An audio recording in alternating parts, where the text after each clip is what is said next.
Okay guys, welcome to this video. Today's video is on how to remove and replace a brake caliper. Okay, this one's on the rear, so it has the handbrake cable attached to it. So we'll need to take the handbrake cable off. Okay, you can see the hydraulic brake hose here. Goes down into the copper bit, into the brake caliper. Okay, now the reason why we're replacing this is that the handbrake mechanism here is starting to stick on it. You know, so the wheel can be a wee bit stiff to spin, but again, this is for MOT. It would fail MOT if that happened. All right. Now, the first thing to do is to get your clamp, which basically, I'm not sure if you can see that. Sorry, you can see it's just going around the flexible hose here, and all we're going to do is clamp that. Now it's sort of in my way, so I'm going to do it a wee bit further up, okay? And that's that clamped. Now you still will get a wee bit of brake fluid out of there, which is fine. Okay, now we do need a wee bit of heat. The reason why I use a wee bit of heat is you can end up snapping.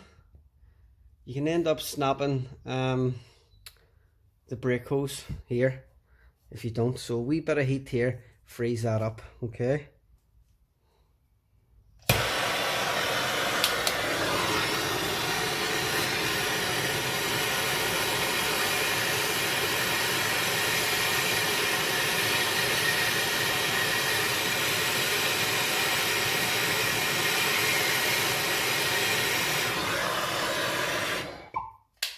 As you can see, it didn't do too much heat, just enough to allow that to crack off. Again, this is a special brake pipe spanner, so you will need one of these. It's so you don't slip. Always remember to go lefty loosey.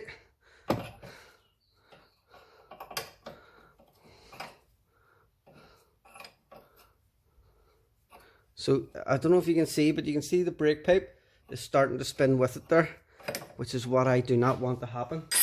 So I'll just give that another wee extra bit of heat here.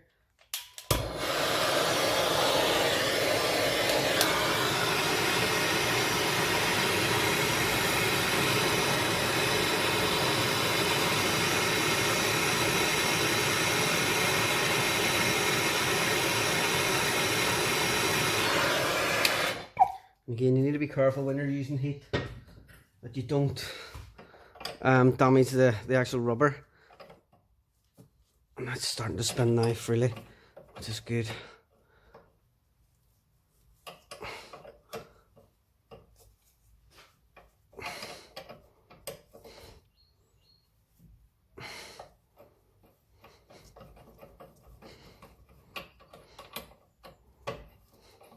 And the reason why they stick is due to the paint on the piping itself. So if you melt the paint, it should free it up for you. Because another issue with these calipers as well is on the other end, trying to get it out of the caliper itself, because this pipe has to be replaced over to the new caliper. The new caliper doesn't come with it. And again, sorry, I probably should have mentioned that this is on a Mark V Golf 1.9 SDI.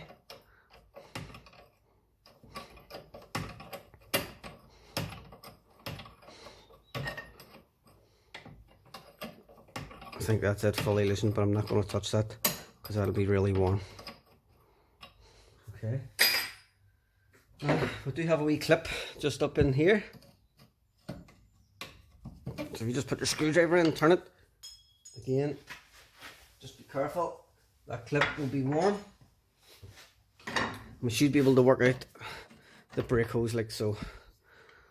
Okay, just set that over there, and for a drip tray underneath it, because brake fluid, remember, is very corrosive.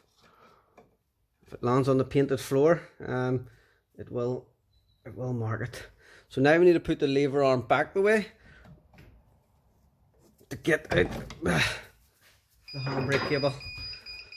So you can see I've got the handbrake cable out now. And there's two other wee clips on it just here to pull it right out of the caliper itself.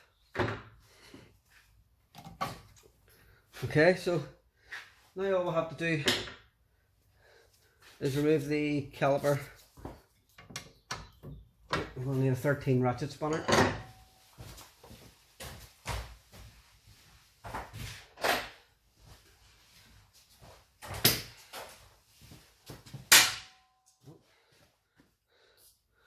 Okay, so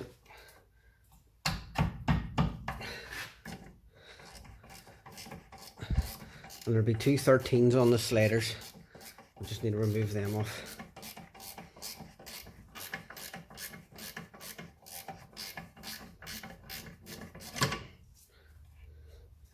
Probably should have had these pre-loosened. There's one here and there's one up here. Okay, so that's the two 13 mils out. Took a wee bit of time. Does have a bit of Loctite on there, as you can see. Okay, so now it's just a matter of removing the brake caliper. Okay, and it's this handbrake lever here which is actually sticking. Alright, so as I said, this pipe here usually gets seized in here as well. So I have to swap this over to the new brake caliper, this pipe here. Okay, so I'll do that now. Again, I'll give it a wee bit of heat and remove it off, put it on, and I won't fully tighten it just until it's all connected up before I actually do that again. Alright, so anytime you are doing brakes on a vehicle, always check your sliders. Make sure they're nice and free. Doesn't matter if it's a caliper or pads or discs or whatever, and that's nice and free. You can see that coming in and out, so I'd be happy with that. Okay, so just bear with me. Okay, so now we've got our new caliper with the brake pipe switched over. So you just do everything in reverse procedure then. Put your brake caliper on with your two 13s into your sliders.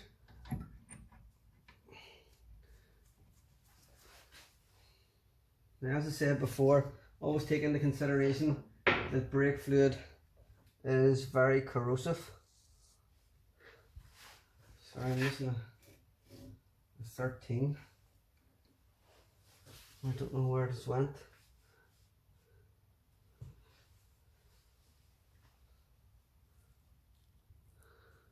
Okay, so all I have to do now is tighten up my two 13s.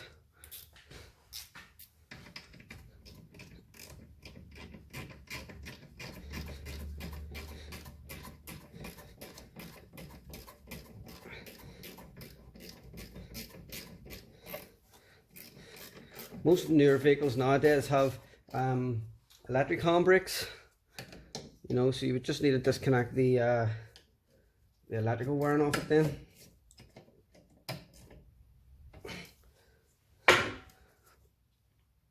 Okay, top one's tight. Just tighten up the bottom.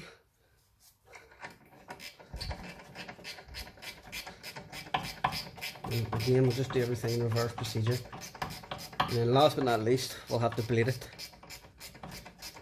Because anytime you remove part of your hydraulic system, air gains access into that system. And we need to remove that air. Because air is compressible, where fluid is not compressible. Which basically means if you put your foot on the brake, all you'll do is compress the air inside your brakes and your brakes won't work, so to speak.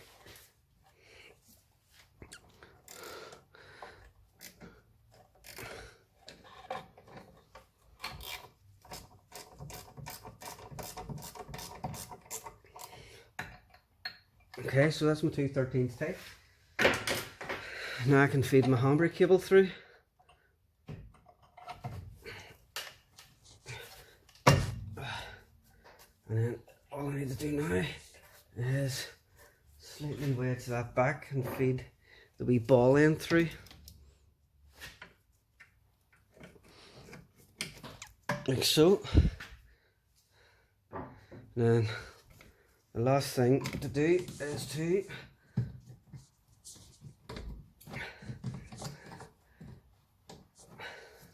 is to feed our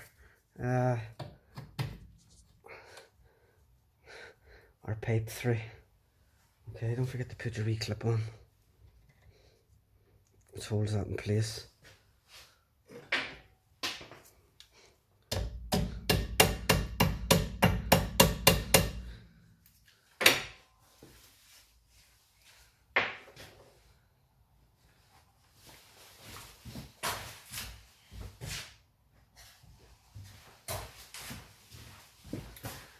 And then the last thing is to put on our brake pipe onto the flexi. Now you need to be careful because these have a tendency to cross thread, which basically means tighten onto the wrong thread. And if it does that, oh, it's not good.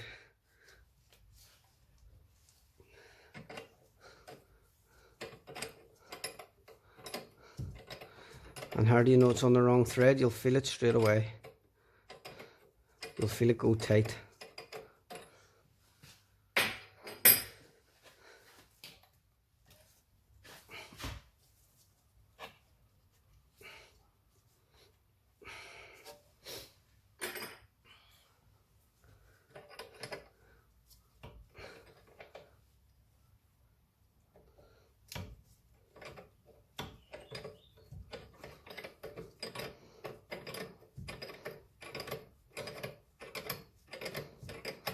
Can't even get this one started, so I'll just have to do a wee bit of messing about with it. This is typical what happens, you know, it's the pipe's just sitting at a slight angle where it's not going on flush.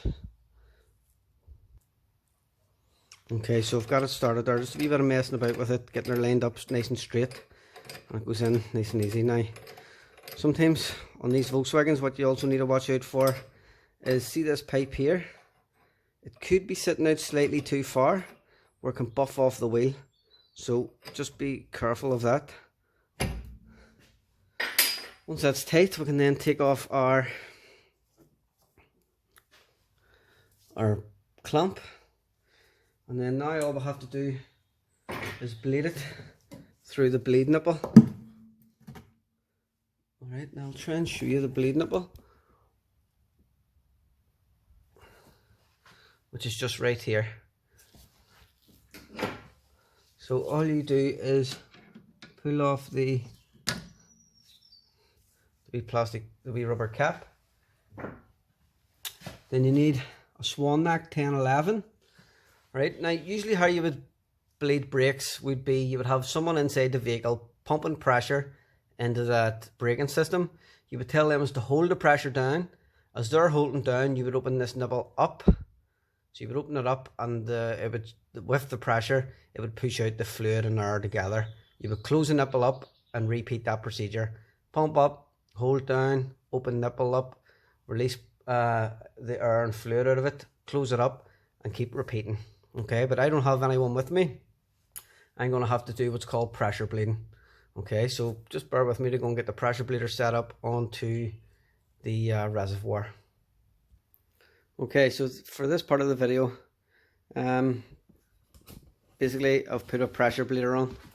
So you can see it's a Sealy brake and clutch bleeding system. We must not exceed 28 psi. So usually around 20 psi is where I would put it. Okay, so I've got it connected onto the reservoir, which is just down there. And basically how this operates is I put pressure in, 20 psi of pressure in, and that holds pressure in that lane while continuously filling up the brake fluid reservoir. So as I'm draining it, it's filling it up as I'm bleeding it. Okay, and the brake fluid that I'm using is DOT4. DOT stands for Department of Transportation. 4 is what most modern vehicles now use, and 4 usually just determines, so you can have DOT3, DOT4, DOT5, and that just basically determines the boiling point of the brake fluid. So most modern vehicles now use DOT4. And again, be very careful. It's very, very corrosive. So if you get that on the paintwork, put a bit of water onto it to dilute it straight away and get that cleaned. Okay, so I'm just going to put a bit of pressure into it and then go back down to the back of the vehicle. Okay, so I'm just going to use an old bottle and put that over the nipple to collect the old fluid coming out. It's an 11mm swan neck spanner, which makes it much easier to get down at that awkward place.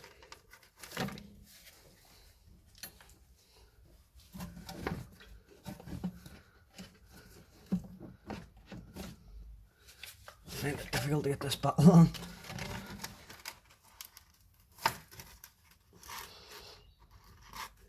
If you don't put something like this on, the brake fluid will shoot everywhere.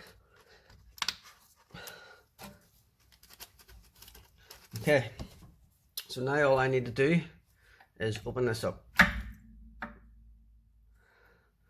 Maybe open it a wee bit further and close it. Open. And that allows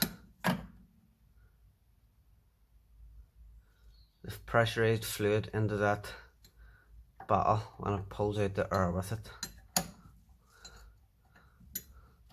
Okay, I'll just go down, double check the pressure. Okay, so the pressure's fine. I'll just open that nipple right up and let the pressure bleeder do the job for me.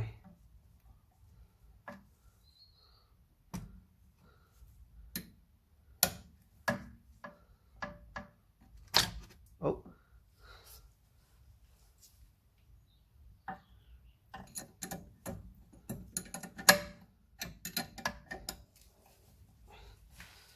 Okay, so that's basically how to remove and replace a brake caliper and bleed the braking system. Hope you enjoyed this video. Hope it helps you in your automotive journey. Any questions, fire them through, and please like or subscribe to this channel. Thank you very much.